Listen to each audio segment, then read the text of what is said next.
आखिर पाकिस्तान की दूसरी एशिया कप जीत में पाकिस्तान का हीरो कौन था? आखिर 2004 से लेकर 2023 तक इंडिया और श्रीलंका को इतने ज्यादा एशिया कप टाइटल जितवाने के पीछे किसका हाथ है? और आखिर इतनी ज्यादा अच्छी इंडिविजुअल परफॉर्मेंसेस के बावजूद भी बांग्लादेश आज तक एक भी एशिया कप टाइटल क्यों नहीं जीत पाया? इन सवालों और इन जैसे बहुत सारे और सवालों के जवाब देने जा रहा हूँ मैं आपको आज की इस वीडियो में। Asia Cup final victory.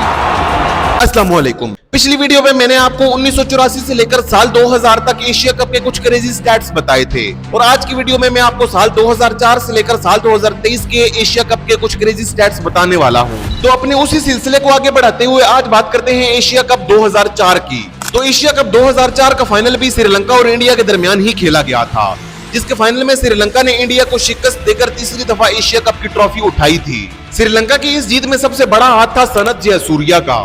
Sanat Jayasuriya ने इस एशिया कप के 6 मैचेस में 293 रन बनाए थे, जिसके साथ साथ उन्होंने 4 विकेटें भी हासिल की थी। उनकी इसी ऑलराउंड परफॉर्मेंस की वजह से श्रीलंका ये एशिया कप टाइटल जीतने में कामयाब हुआ था। दूसरी जानिब इस एशिया कप में सबसे ज्यादा विकेटें हासिल करने का रिकॉर्ड इंडिया के इरफान पठान के नाम था, जिन्होंने 6 मैचेस में 14 विकेटें हासिल की थी और इंडिया को इस एशिया कप के फाइनल में पहुंचाने में उनका एक बहुत बड़ा हाथ था।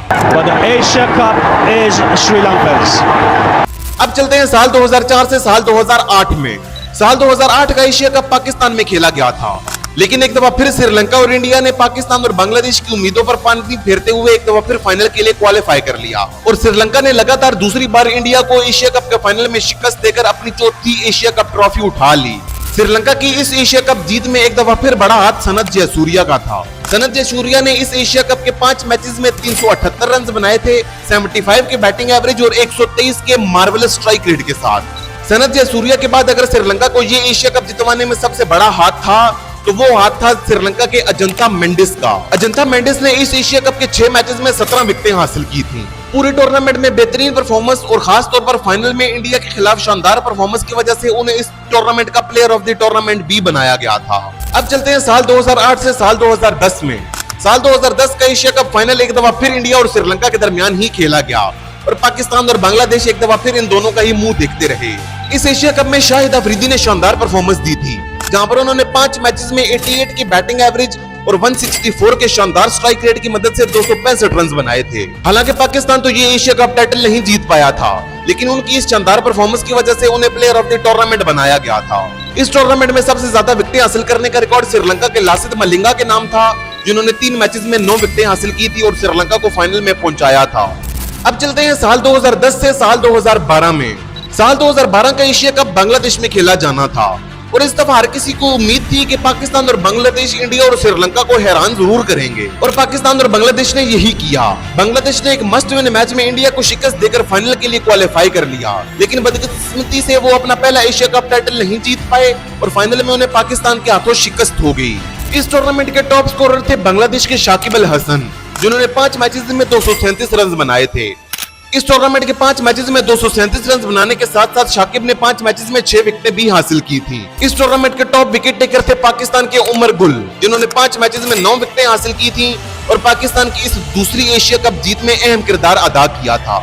अब चलते हैं साल 2012 से साल 2014 में। पाकिस्तान और इंडिया का वो आइकॉनिक मैच तो आपको जरूर याद होगा, जिसमें शाहिद अफरीदी ने रविचंद्रन अश्विन को आखिरी ओवर में 2 छक्के लगाए थे। खैर, इस एशिया कप के फाइनल में पाकिस्तान को श्रीलंका के हाथों शिकस्त हो गई और श्रीलंका ने अपना 5वां एशिया कप टाइटल जीत लिया। इस टूर्नामेंट के टॉप स्कोरर थे श्रीलंका के लाहिरू थिरिमाने, जिन्होंने 5 मैचेस में 279 रन स्कोर किए थे और श्रीलंका को ये एशिया कप टाइटल जितवाया था और उनकी इसी शानदार परफॉर्मेंस की वजह से उन्हें इस इवेंट का प्लेयर ऑफ द टूर्नामेंट भी बनाया गया था। दूसरी जानिब इस टूर्नामेंट में सबसे ज्यादा विकेटें हासिल करने का रिकॉर्ड 2 बॉलर्स के नाम था और ये बॉलर्स थे श्रीलंका के लासिथ मलिंगा और पाकिस्तान के सईद अजमल। इन दोनों ने 5 मैचेस में 11 विकेटें हासिल की थी और इस अवार्ड को शेयर किया था। अब चलते हैं साल 2014 से साल 2016 में। साल 2016 का एशिया कप एक दफा फिर बांग्लादेश में खेला गया था। बांग्लादेश ये एशिया कप टाइटल जीत तो नहीं सका, लेकिन बांग्लादेश ने एक कमाल किया। इस दफा पाकिस्तान और श्रीलंका को बाहर करते हुए एशिया कप के फाइनल के लिए क्वालिफाई कर लिया, लेकिन बदकिस्मती से इस फाइनल मैच में बांग्लादेश को इंडिया के हाथों शिकस्त हो गई और इंडिया ने अपनी 6ठी एशिया कप ट्रॉफी उठा ली। इस टूर्नामेंट के टॉप स्कोरर थे बांग्लादेश के साबिर रहमान, जिन्होंने 5 मैचेस में 176 रन बनाए थे और शानदार परफॉर्मेंस दी थी। उनकी इसी शानदार परफॉर्मेंस की वजह से उन्हें इस इवेंट का प्लेयर ऑफ द टूर्नामेंट भी बनाया गया था। इस एशिया कप के टॉप विकेट टेकर थे बांग्लादेश के अल अमीन हुसैन, जिन्होंने 5 मैचेस में 11 विकेटें हासिल की थी और शानदार परफॉर्मेंस दी थी। इसके बाद अगला एशिया कप खेला गया था साल 2018 में। साल 2018 का एशिया कप यूएई में खेला गया था।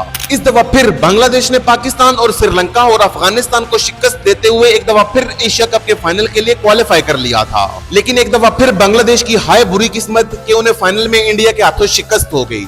इस एशिया कप में सबसे ज्यादा रन बनाने का रिकॉर्ड इंडिया के शिखर धवन के नाम था, जिन्होंने 5 मैचेस में 342 रन बनाए थे, जिसमें 2 सेंचुरीज भी शामिल थी। उनकी इसी शानदार परफॉर्मेंस की वजह से उन्हें इस एशिया कप का प्लेयर ऑफ द टूर्नामेंट भी बनाया गया था।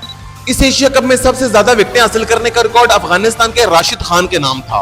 उन्होंने इस एशिया कप के 5 मैचेस में 10 विकेटें हासिल की थी। साल 2018 के बाद अगला एशिया कप खेला गया था साल 2022 में, और क्योंकि इस दफा T20 वर्ल्ड कप 2022 खेला जाना था, इसी वजह से एशिया कप को भी T20 फॉर्मेट में खेला गया था। पाकिस्तान ने इंडिया को शिकस्त देकर इस एशिया कप के फाइनल के लिए क्वालिफाई कर लिया था। लेकिन बदकिस्मती से इस फाइनल मैच में पाकिस्तान को श्रीलंका के हाथों शिकस्त हो गई और श्रीलंका ने अपना 6ठा एशिया कप टाइटल जीत लिया। इस एशिया कप में सबसे ज्यादा रन बनाने का रिकॉर्ड पाकिस्तान के मोहम्मद रिजवान के नाम था, जिन्होंने 6 मैचेस में 281 रन बनाए थे। इस इवेंट का player of the tournament Sri Lanka के वनिंदु हसरंगा को बनाया गया था, जिन्होंने 6 मैचेस में 150 के स्ट्राइक रेट के साथ सिर्फ 66 रन बनाए थे, और दूसरी जानिब उन्होंने 6 मैचेस में 9 विकेटें भी हासिल की थी। इस एशिया कप में सबसे ज्यादा विकेटें हासिल करने का रिकॉर्ड इंडिया के भुवनेश्वर कुमार के नाम था, जिन्होंने 5 मैचेस में 11 विकेटें हासिल की थी। अब अगला एशिया कप खेला गया साल 2023 में, और साल 2023 में क्योंकि ओडीआई वर्ल्ड कप खेला जाना था, इसलिए एशिया कप को एक दफा फिर ओडीआई फॉर्मेट में कर दिया गया। इस एशिया कप में लगातार 12 सालों के एक बड़े गैप के बाद इंडिया और श्रीलंका एक दफा फिर फाइनल में पहुंचने में कामयाब हो गए थे। लेकिन इस दफा इंडिया ने तो श्रीलंका की फाइनल में लुटिया ही डबो दी। इस फाइनल मैच में श्रीलंका की पूरी टीम सिर्फ 50 रन पर ही ढेर हो गई।